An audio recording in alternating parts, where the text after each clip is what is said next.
Blinkish Blink. Welcome to our show. You guys are doing well. We're having a wonderful day on the 16th July 2025. We're gonna give you the sunrise. It's not great, I'm telling you right now. But at the same time, it's gonna be cool because tomorrow, kind of fucked because tomorrow's gonna be supposed to be raining hard the whole entire day. So because it's gonna be raining hard the whole entire day, we're gonna see what's up. We're gonna see how it goes, and I'm excited about that. So tomorrow is also a super important day. So no TikTok live. The rest of the day should be okay, but the TikTok live maybe not, and that's pretty much it.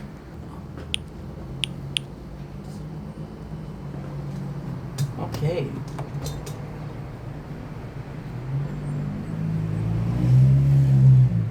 Don't blink buying. Welcome to the show. Because we're doing having a wonderful day on the 16th July 2025. Today is a beautiful day. Tomorrow will be raining. I want to get this out of the way as soon, and I mean as soon as possible. The reason as to why is I'm kind of nervous. I'm not a really nervous person in general, but there's going to be some event tomorrow that's going to make me nervous. So we'll do a small recap, a small understanding the plot line, because yes, your life is a movie, and every single movie has what? A plot line. You're right. About a couple of weeks ago, which is a while ago, and now things have changed. It's like a month and a half. So last time we talked about this, it was 3 weeks. A month and a half ago, I don't have a job. I don't work for the company that I'm working with right now, which again I cannot name because some of you guys are absolutely gems. Some of you guys are fucking crazy, so I cannot talk about it, right? And something I saw. One of my friends had her mom react to one of my videos, and the mom, she was like, "Yo, this guy's crazy," and it kind of, hurt my feelings a little bit because again, I'm out there, of course, but I was being nice to. I was trying to be nice at the very least, so it's kind of messed up. But anyway, who gives a shit? She's entitled to believe what she wants to believe. She's entitled to feel the way she wants to feel, and that's amazing. We more power to you. You feel that way, cool. I disagree sincerely, but as long as you feel that way, you're entitled to feel the way you want to feel. That's not the important part at all. I forgot to do one module.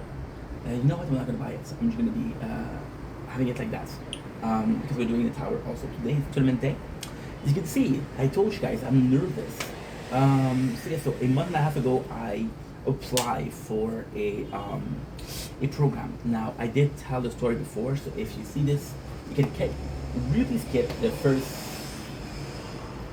I want to say 5 minutes, 10 minutes of the video, or the 2 minutes. We'll do it quickly because I did talk about it before.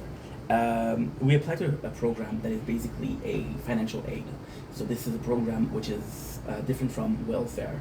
There's 3 programs. There's welfare, which is when you don't work, and they give you a base salary, which is very low. There's unemployment, where you just lost your job, the company closed, you got fired. They'll give you money to help find a new job, to get back on your feet. And then there's this financial aid where you're actually working. This is very often, very, very often for single moms. This is very often for students. It's when you're working, you have to work for that. But basically what you can do is you can work 15, 20 hours a week. And what they'll do is they'll give you like a salary for 40 hours. So for example, the minimum salary in Canada is, let's say 15.50. Okay, they have to give you times 40 because it's 40 hours, right? So 15.50 times 40 is about 630, between 30 and 40. So 600, right? Because you're working 20 hours a week and you're actually making a salary of $20, then you do 20 and 20. That's 400. So what they're gonna do is they're gonna take the 630 something, they're gonna say minus the 400 that you're making, and they'll say, well, this guy for this week, he is allowed to have 200, which is the base salary without working. Now there's some condition. You have to make at least 20 hours a week, and you have to. It has to fall under a student job It has to find. It has to be. It has to file under a temporary job. So, for example, somebody that's seasonal worker. So, for example, I don't know, a aménagement paysager, which is basically mowing the lawn and shoveling the snow. Things that are seasonal, right? That way, you make a nice base salary, and then when your season ends, you're able to go on unemployment, and because you go on unemployment, they give you 70% of your salary. So because you go on unemployment, they give you 70% of your salary, you're not gonna die of hunger. The government will help you not to die of hunger. There's even a program which is at a church where they give you free food. I never went because I'm not there yet, but still. So long story short, I applied to that, right? And then I think it's 3 or 4 days after, my agency worker, which is Jacob, his name is Jacob. I'm not gonna say the family name because I don't know if there's a lot of Jacob working there, but Jacob is a very common name in Canada. So Jacob, he gave me a couple of jobs. He said, "Hey, I really see you there." I'm like, "Okay, let's try it out." And then the job I fall in love with, it's again inventory for grocery stores, so suppliers. What we do is we see boxes, we count boxes, we count amount of products, a lot of mathematics, but it's basically a glorified inventory. It's a glorified. And it's kind of crazy because they supply a lot of grocery stores, so they'll supply like 4 or 5, right? So there's a truck, 2 trucks per day coming in.